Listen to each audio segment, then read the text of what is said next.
Chris Drury or Mike Sullivan? Who's on the bigger hot seat? Plus, the biggest strengths, the biggest weaknesses right now as we're about, 35 days from the first preseason game. And NHL Network ranks the goalies. I'll let you know where Shesty comes in. I think they actually gave him some respect. Hey, everybody. Welcome to Rangers Daily. I am your host, Todd Werwa. Thank you for being a part of this great community. Please hit that subscribe button. It's free. It's easy. You'll be a part of a great group of Ranger fans, and you'll never miss out on any Rangers news, opinions, thoughts, all of that stuff. I'm here off season, regular season, postseason, you name it. I'm here. So make sure you subscribe. If you're on the podcast platforms, iHeartRadio, Apple Podcasts, Spotify, thank you for joining me here. Follow the show. Leave me a kind review if you would be so nice. Also, give me a thumbs up if you like my content. And if you want to get notified every time a new episode is posted, Monday through Friday, ring that bell. You won't miss a thing. Leave your comments down in the comments section, wherever you're watching, YouTube, Facebook, however you're watching. Give me those comments. I love them. I read them all. And oftentimes, I put them into viewer segments. So you may wind up on the show. All right, first of all, let's talk about it. Whose seat is hotter?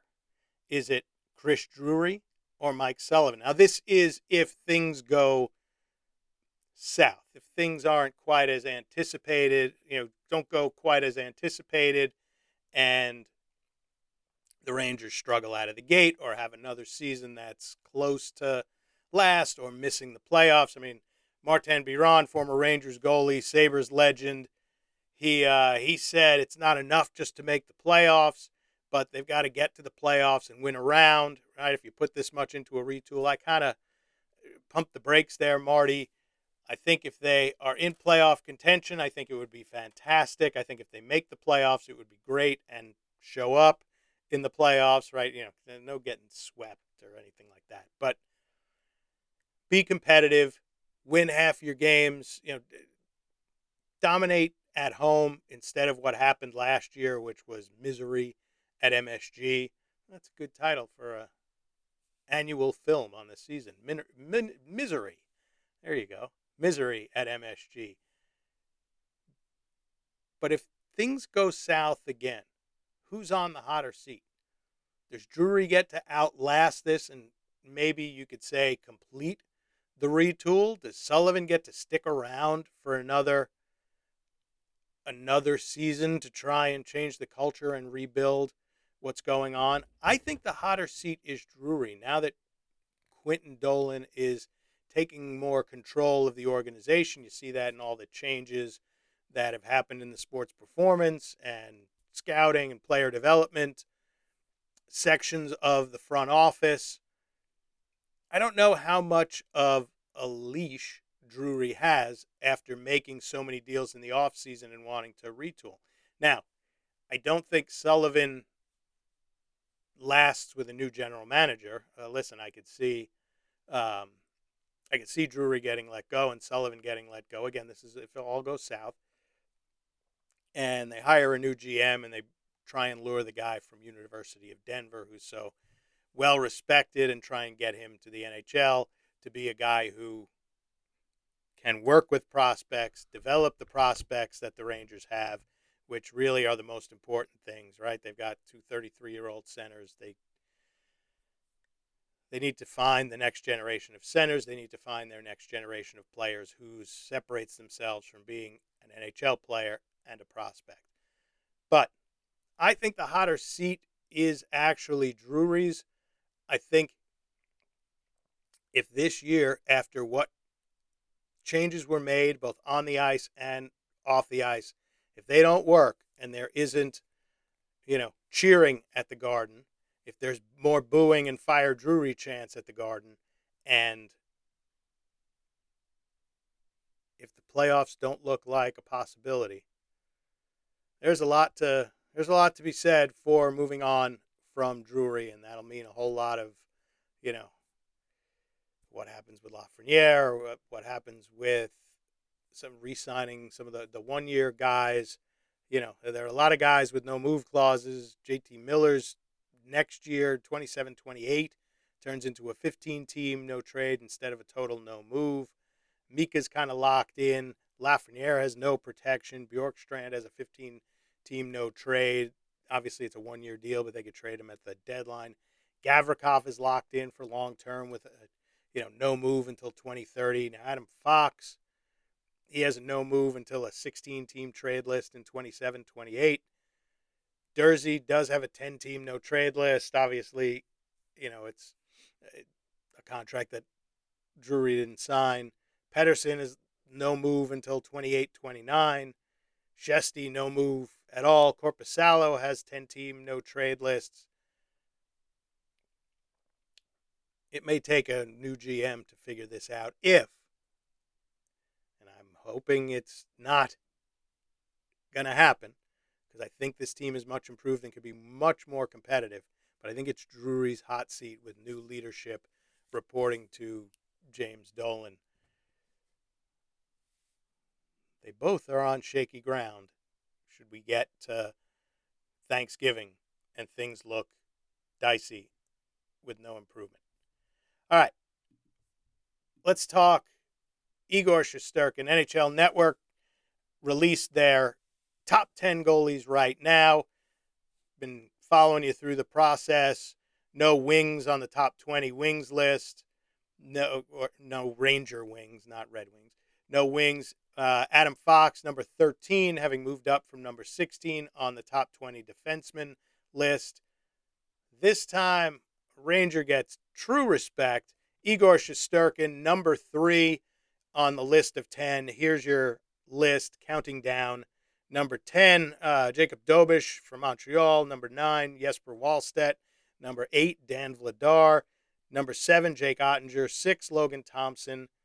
5, Jeremy Swayman. 4, Ilya Sorokin. 3, Igor.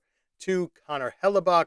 And number 1, your Vezina Trophy winner, Andrei Vasilevsky, the big cat. Yeah, still probably the best goalie in all of hockey right now. Igor coming in at 3. I guess the biggest question was it going to be Igor or Ilya? Going to be ranked higher?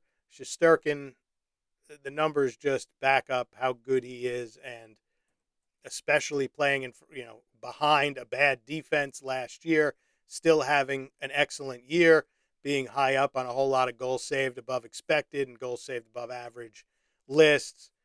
This is from the NHL media, NHL.com write-up. In the past 5 seasons, goalies with 100 games, Igor, number 1 in save percentage at .916. And remember, save percentage has taken some tweaks over the last year or two because of the GPS and the pucks. And so now, gorgeous glove saves where the puck was going wide don't count as saves, right? So save percentages have come down.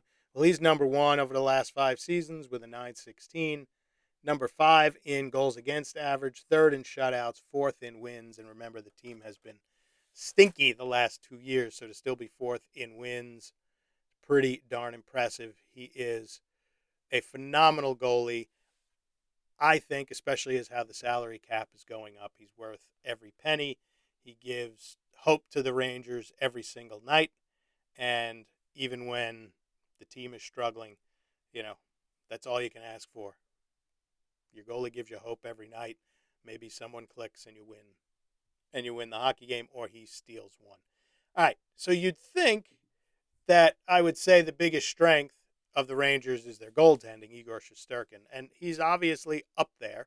He might be number 2 on my list. But I think the biggest strength as we head into training camp and barrel toward preseason and the start of the season, I think it's the power play. I think it's going to be just dynamic. It was dynamic last year, discounting the length of time where Sullivan messed around with the 5 forwards and then had Gavrikov as the point guy.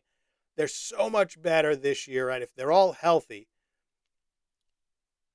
adding Dorofeev to that power play along with what likely will be Fox, JT, Mika, and Lafreniere, they're in a much better place should Fox get hurt again, because Sean Dursey can jump in, and he's a power play quarterback, a guy who can move the puck. He can move around the blue line. He can make things happen. They were really caught flat-footed last year with no one to plop in to that power play one spot when Adam Fox got hurt. And they still finished fifth in the league. They still had unbelievable numbers. Their power play is going to be even better. Now, they may need it because their 5-on-5 scoring wasn't phenomenal last year. I think it was 23rd in the entire NHL, or it was 23rd overall scoring-wise, not just at 5-on-5. It's probably worse at 5-on-5, not including the power play. I don't have the numbers in front of me. But I think the biggest strength, and I think also now if you've got the healthy power play one with Dursey quarterbacking power play two, and you've got Gabe Perreault on power play two, and you've got Bjorkstrand on power play two, you've got Laba on power play two, right? You've got players and a much more cohesive unit with Dursey running that power play unit. It's not going to get a ton of time all the time, but power play one, I think, is going to be better. Power play two, going to be a whole lot better. So I think the biggest strength of this team is the power play.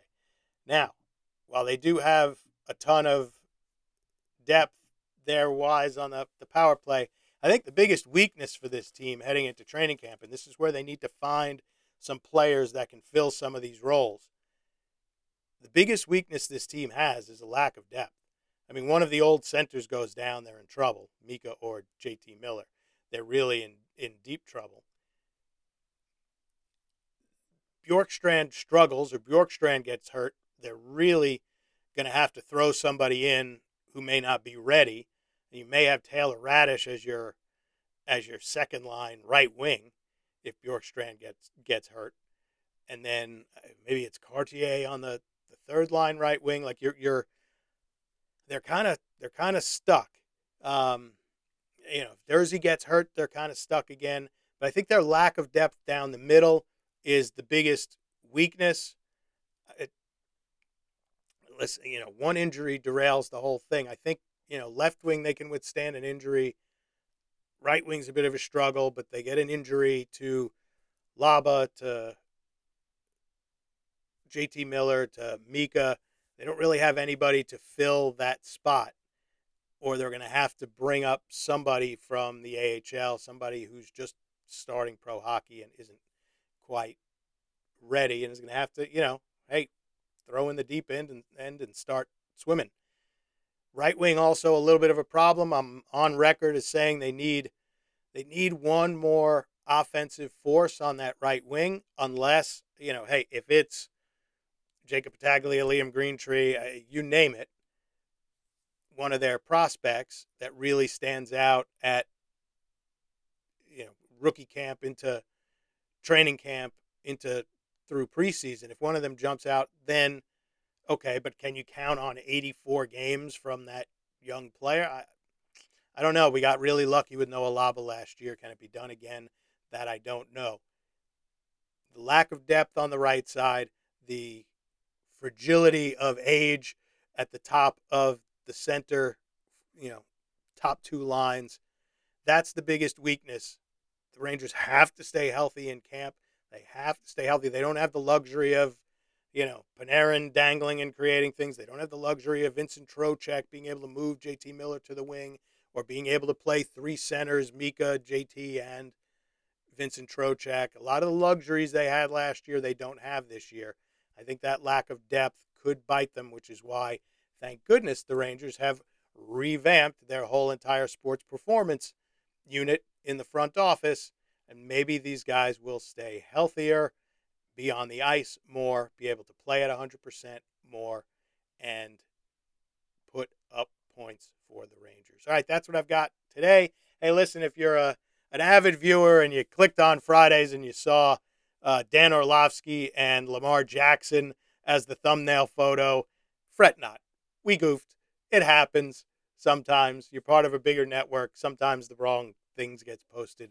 The right one. I'm not talking football. Not yet. I won't tell you who my team is. It's not a New York local team, but I do root for one of them because my dad did. We'll get into that at some other point, but I'm definitely not a Ravens fan. So fret not. Do not fear. I'm not going to be talking Ravens football on there. My apologies if you either didn't click on it because you were confused or you saw it and were like, what? Um, but we'll have that rectified. Uh, as always, my reminder, please subscribe. It's free. It's easy. You become part of a great community. Leave your comments in the comments section, no matter what platform you're on. If you're on the podcast platforms, follow the show. Leave me a nice review if you'd be so kind. And leave those comments. Leave me a thumbs up if you like what I'm doing. As always, thanks for watching. I'll catch you tomorrow.